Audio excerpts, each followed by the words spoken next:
শুভ সকাল সবাইকে। আমি সোমা, আমার আরো একটি ব্লগে তোমাদের স্বাগত জানাই। তো আজকে দেখো, বাজার থেকে দেশি আলু এনেছিলাম। সেই দেশি আলু সেদ্ধ করে ছুলে নিয়েছি, আর তার সঙ্গে কুয়াশ আর দেশি আলু দিয়ে রুই মাছের ঝোল করব। অনেক তো এবার শীতের সিজনে ফুলকপি দিয়ে আলু বেগুন দিয়ে রুই মাছ খাওয়া হয়েছে। এখন যেহেতু সিজন প্রায় চলেই যাচ্ছে, ফাল্গুন চৈত্র মাস পড়ে যাচ্ছে, তো এখন আর কপি খুব একটা বেশি ভালো লাগে না। তাই ভাবছি হালকা গরম গরমও পড়ে যাচ্ছে দিনের বেলা আর কি। রাত্রের বেলা যদিও ঠান্ডা আছে অনেকটাই। তাই কুয়াশ দিয়ে আলু দিয়ে আজকে একটু অন্যরকম করে রুই মাছের ঝোল করলাম। আর তার সাথে বেতো শাক, মানে ভদ্র ভাষায় যেটাকে বইয়ের ভাষায় বেতো শাক বলে, আমরা বলি নর্মালি বথুয়া শাক, এক একজন এক এক নামে ডাকে। সেই রসুন দিয়ে বথুয়া শাক করছি। এটা আমার খুবই ফেভারিট শাক। যদিও সব শাকই আমি পছন্দ করি, খুব ভালো লাগে শাক খেতে। রোজকার ডেলি খাবারে প্রত্যেকদিন শাক থাকলে খাওয়াটা বেশ ভালো জমে যায়। তার সঙ্গে মসুর ডাল করছি। মসুর ডালটা আমরা খুবই পরিমাণে কম খাই, মানে হয়তো মাসে দু একদিন খাওয়া হয়। মটর ডালটা সব থেকে বেশি খাওয়া হয়। মসুর ডালটা খুব একটা বেশি পছন্দ করি না আসলে। মসুর ডালে বড়া খেতে মানে বেশি ভালো লাগে। আর তার সঙ্গে বাঁধাকপি ঘন্ট। ঘন্ট ঠিক না, ঘন্ট বললে ভুল হবে, বাঁধাকপি ভাজা ভাজা টাইপের আর কি। ঘন্টটা একরকম হয়, লাবড়া যেমন আরেক রকম হয়, আর ভাজা ভাজাটা অন্য আরেক রকম হয়।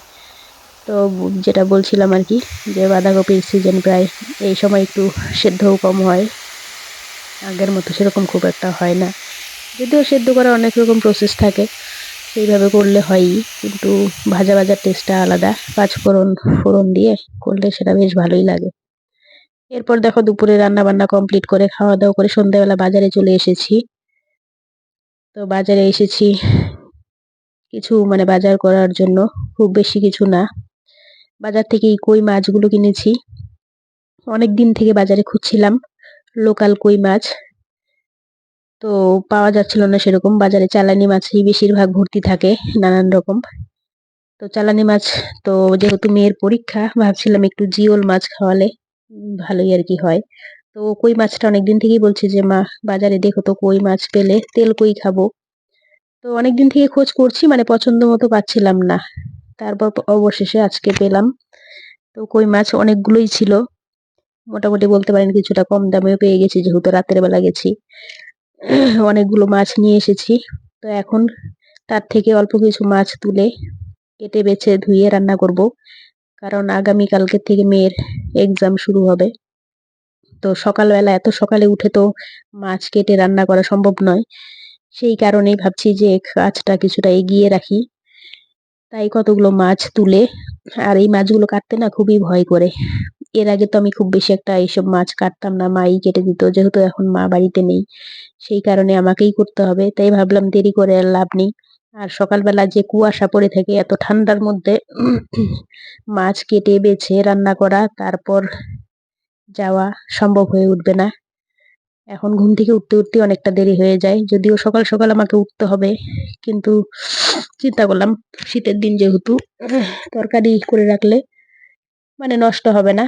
আর সকালে শুধু ভাতটা করলেই হয়ে যাবে। সকালবেলা যদিও খুব বেশি একটাও খেতে পারে না, আমিও পারি না, তবুও এক মুঠো হলেও খেয়ে যেতে হবে, কারণ সারাদিনের ব্যাপার, সেই আস্তে আস্তে বিকেল হয়ে যাবে। তারপর অবশেষে এই মাছগুলো নিয়েছি, একটু নুন দিয়ে নিয়েছি যাতে বেশি লাফালাফি না করে। তারপর কেটে ধুয়ে এই হলুদ নুন মাখিয়ে রেখেছি। এখন এগুলোকে তেল কই করব। আমি খুব একটা বেশি পছন্দ করি না, মেয়ের জন্য অ্যাকচুয়ালি আনা জিওল মাছ। তো যে কটা এনেছি অন্তত 2-3 দিন আরামসে ওর চলে যাবে। এখানে মোটামুটি 15-16টা মাছ নিয়েছি, হয়তো 50-60টার মতো মাছ হয়েছে। ভালো করে ভেজে নিয়েছি একদম লাল করে। এখন এটাকে শুধু মশলা বাটা দিয়ে, মানে লঙ্কা পেঁয়াজ এসব আর কি, শুধু মশলা দিয়ে করব। একদম শুকনো করে করব, ঝাল ঝাল হবে। যদিও এই সময় ওদের হেলদি খাবার প্রয়োজন, এসব মশলা জাতীয় খাবার ভালো না, কিন্তু আমার মেয়ে আবার মশলা জাতীয় খাবারই পছন্দ করে। কোন রকম সবজি দিয়ে ঝোল টোল এইসব পছন্দ করে না। তো সেই কারণেই আর কি। এই যে দেখুন, দেখতেই পাচ্ছেন একদম উপরে সরের মতো ভাসছে আর তেল দেখা যাচ্ছে। তো এরপর কয়েকটা রুটি বানিয়ে নিচ্ছি, রাতের বেলা আর ভাত করব না। তো আজকে রুটি করব, আর সকালবেলা ঘুম থেকে উঠে ভাতটা করব। কেননা একটু সর্দি সর্দি ভাব আছে, সেই কারণে ভাবছি যে ভাত আর খাবো না, কয়েকটা রুটি বানিয়ে নিই তাহলেই হয়ে যাবে। তো একাই যেহেতু সবকিছু করতে হবে, মেয়ে ওইদিকে বই পড়ছে, তাই আগে প্রথমে সবগুলো রুটি বেলে নিয়েছি, তারপরে এক এক করে ভাজছি। আমি আবার একসঙ্গে দুটো কাজ করতে পারি না, অনেকে আছে এদিকে বেলতেও থাকে ভাজতেও থাকে, আমি সেইভাবে করে উঠতে পারি না, তাই একেবারে বেলে নিই তারপর ভাজি। তো রুটিগুলো এখন ভাজা প্রায় হয়েই যাবে, ভাজা হয়ে গেলে ওকে খেতে দিয়ে দেবো, একটু তাড়াতাড়ি খেতে দিয়ে দেবো। তো বন্ধুরা, ভিডিওটা আজকে এই পর্যন্তই। এরপর দেখা হচ্ছে নতুন কোনো ভিডিওতে। ততক্ষণ পর্যন্ত সবাই ভালো থাকবেন, সুস্থ থাকবেন। আর ভালো লাগলে অবশ্যই কমেন্ট করে আমাকে জানাবেন। ধন্যবাদ সবাইকে।